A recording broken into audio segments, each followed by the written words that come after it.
happy to join with you today in what will go down in history as the greatest demonstration for freedom in the history of our nation. 50 years ago, a great American, in whose symbolic shadow we stand today, signed the Emancipation Proclamation. This momentous decree came as a great beacon light of hope to millions of Negro slaves who had been seared in the flames of withering injustice. It came as a joyous daybreak to end the long night of their captivity. But 100 years later, the Negro still is not free. 100 years later, the life of the Negro is still sadly crippled by the manacles of segregation and the chains of discrimination.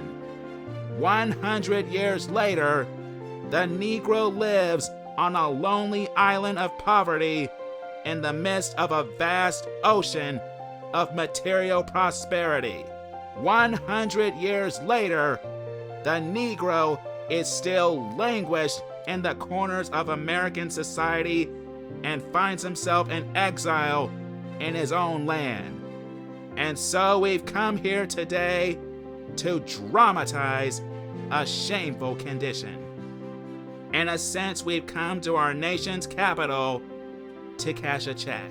When the architects of our republic wrote the magnificent words of the Constitution and the Declaration of Independence, they were signing a promissory note to which every American was to fall heir. This note was a promise that all men, yes, black men as well as white men, would be guaranteed the unalienable rights of life, liberty, and the pursuit of happiness. It is obvious today that America has defaulted on this promissory note, insofar as her citizens of color are concerned. Instead of honoring this sacred obligation, America has given the Negro people a bad check. A check which has come back marked insufficient funds. But we refuse to believe that the Bank of Justice is bankrupt. We refuse that there are insufficient funds in the great vaults of opportunity of this nation. And so, we've come to cash this check. A check that will give us upon demand the riches of freedom and the security of justice. We have also come to this hollow spot to remind America of the fierce urgency of now. This is no time to engage in the luxury of cooling off or to take the tranquilizing drug of gradualism. Now is the time to make real the promises of democracy. Now is the time to rise from the dark and desolate valley of segregation to the sunlit path of racial justice. Now is the time to lift our nation from the quicksands of racial injustice to the solid rock of brotherhood. Now is the time to make justice a reality for all of God's children. It would be fatal for the nation to overlook the urgency of the moment. This sweltering summer of the Negro's legitimate discontent will not pass until there is an invigorating autumn of freedom and equality. 1963 is not an end, but a beginning. And those who hope that the Negro needed to blow off steam and will now be content will have a rude awakening if the nation returns to business as usual. And there will be neither rest nor tranquility in America until the Negro is granted his citizenship rights. The whirlwinds of revolt will continue to shake the foundations of our nation until the bright day of justice emerges. But there is something that I must say to my people who stand on the warm threshold which leads into the palace of justice. In the process of gaining our rightful place, we must not be guilty of wrongful deeds. Let us not seek to satisfy our thirst for freedom by drinking from the cup of bitterness and hatred. We must forever conduct our struggle on the high plane of dignity and discipline. We must not allow our creative protest to degenerate into physical violence. Again and again, we must rise to the majestic heights of meeting physical force with soul force. The marvelous new militancy which has engulfed the Negro community must not lead us to a distrust of all white people. For many of our white brothers, as evidenced by their presence here today, have come to realize that their destiny is tied up with our destiny. And they have come to realize that their freedom is inextricably bound to our freedom. We cannot walk alone. And as we walk, we must make the pledge that we shall always march ahead. We cannot turn back.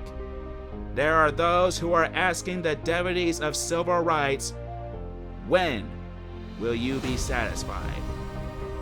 We can never be satisfied as long as the Negro is the victim of the unspeakable horrors of police brutality. We can never be satisfied as long as our bodies, heavy with the fatigue of travel, cannot gain lodging in the motels of the highways and the hotels of the city. We cannot be satisfied as long as the Negro's basic mobility is from a smaller ghetto to a larger one. We can never be satisfied as long as our children are stripped of their selfhood and robbed of their dignity by signs stating, "For whites only." We cannot be satisfied as long as a Negro in Mississippi cannot vote and a Negro in New York believes he has nothing for which to vote. No, we are not satisfied, and we will not be satisfied until justice rolls down like waters and righteousness like a mighty stream. I am not unmindful that some of you have come here out of great trials and tribulations. Some of you have come fresh from narrow jail cells, and some of you have come from areas where your quest for freedom left you battered by the storms of persecution and staggered by the winds of police brutality. You have been the veterans of creative suffering. Continue to work with the faith that unearned suffering is redemptive. Go back to Mississippi. Go back to Alabama. Go back to South Carolina. Go back to Georgia. Go back to Louisiana. Go back to the slums and ghettos of our northern cities, knowing that somehow this situation can and will be changed. Let us not wallow in the valley of despair, I say to you today, my friends. And so, even though we face the difficulties of today and tomorrow, I still have a dream. It is a dream deeply rooted in the American dream. I have a dream that one day this nation will rise up and live out the true meaning of its creed. We hold these truths to be self-evident that all men are created equal. I have a dream that one day on the red hills of Georgia, the sons of former slaves and the sons of former slave owners will be able to sit down together at the table of brotherhood. I have a dream that one day even the state of Mississippi, a state sweltering with the heat of injustice, sweltering with the heat of oppression, will be transformed into an oasis of freedom and justice. I have a dream that my 4 little children will one day live in a nation where they will not be judged by the color of their skin, but by the content of their character. I have a dream today.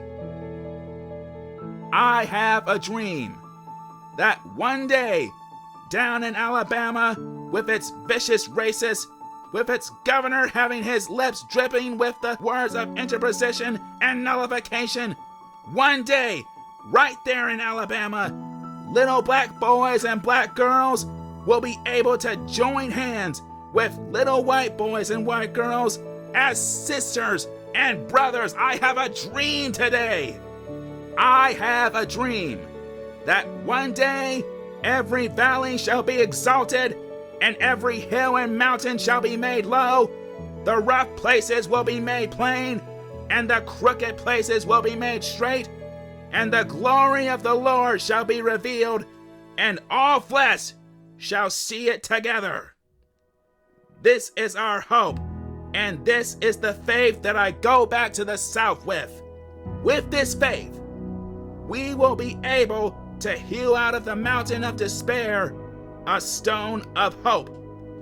With this faith, we will be able to transform the jangling discourse of our nation into a beautiful symphony of brotherhood. With this faith, we will be able to work together, to pray together, to struggle together, to go to jail together, to stand up for freedom together, knowing that we will be free one day. And this will be the day when all of God's children will be able to sing with new meaning, my country, 'tis of thee, sweet land of liberty, of thee I sing, land where my fathers died, land of the pilgrim's pride, from every mountainside, let freedom ring.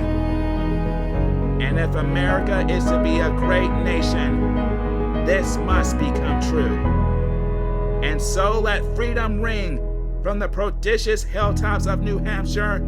Let freedom ring from the mighty mountains of New York. Let freedom ring from the hiding Alleghenies of Pennsylvania. Let freedom ring from the snow-capped Rockies of Colorado. Let freedom ring from the curvaceous slopes of California. But not only that, let freedom ring from Stone Mountain of Georgia. Let freedom ring from Lookout Mountain of Tennessee. Let freedom ring from every hill and molehill of Mississippi. From every mountainside, let freedom ring. And when this happens, when we allow freedom ring, when we let it ring from every village and every hamlet, from every state and every city, we will be able to speed up that day when all of God's children, black men and white men, Jews and Gentiles, Protestants and Catholics, will be able to join hands and sing in the words of the old Negro spiritual, free at last, thank God Almighty, we are free at last.